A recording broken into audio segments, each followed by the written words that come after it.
এই 6 মাস ভিତରେ ଓଡ଼ିଶାରେ ଏମିତି କ'ଣ ଘଟିଛି ଯେ ଓଡ଼ିଶାର ଦରଦାମ ନିୟନ୍ତ୍ରଣ ଭିତରେ ରହୁନାହିଁ। ବିଜେପି ସରକାର କରିଛି ଏବଂ ସେମାନେ କହିକି ଆସିଥିଲେ ଯେ ଆମେ अच्छे दिन आणबू एवं महंगाई दरदाम वृद्धि को नियंत्रण करूँ किंतु यही सब कथा केवल कथार रही जाइए एवं वर्तमान जो परिस्थिति समग्र भारत वर्ष रे इन्फ्लेशन रेट जो भली भाव में बढ़ी बढ़ी चलती एवं विशेष करिकी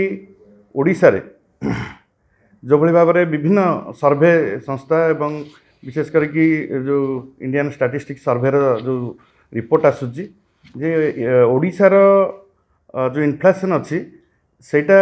वर्तमान 7.3 रे अच्छी एवं ग्रामांचल से 8 ऊपर को डेला किंतु सरकार ये नीरवदष्टा साजिंट आम ये कहूँ जे ओडिशार जो पाख राज्य गुड़िक वेस्ट बेंगल रे 4.5 अच्छी एवं झारखंड रे मध्य एवं ये पाख पाख जो राज्य गुड़िक अच्छी ओडिशार सेठी इन्फ्लेशन कम थिला बेले हठात ये 6 मास भितर ओडिशार एमती कौन घटी जे ओडिशार दरदाम नियंत्रण भितर रहुना एवं विशेष करके ग्रामांचल रे जो भली भाव में आश्चर्यजनक भाव में यहाँ जोटा कहते देवी मिश्र महोदय जे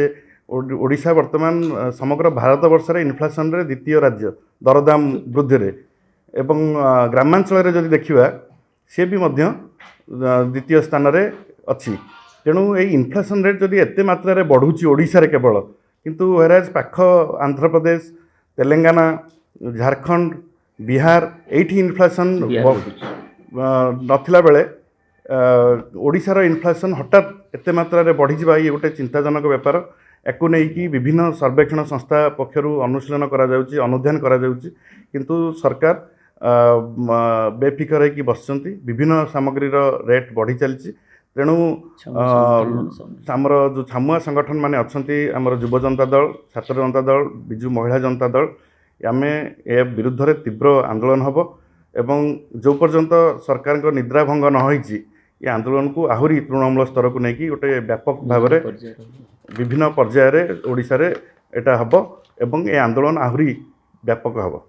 जदि आपंक आम भिडी भल लगा तेब आम चैनल को लाइक शेयर और सब्सक्राइब करने को जमा भी भूलु नहीं।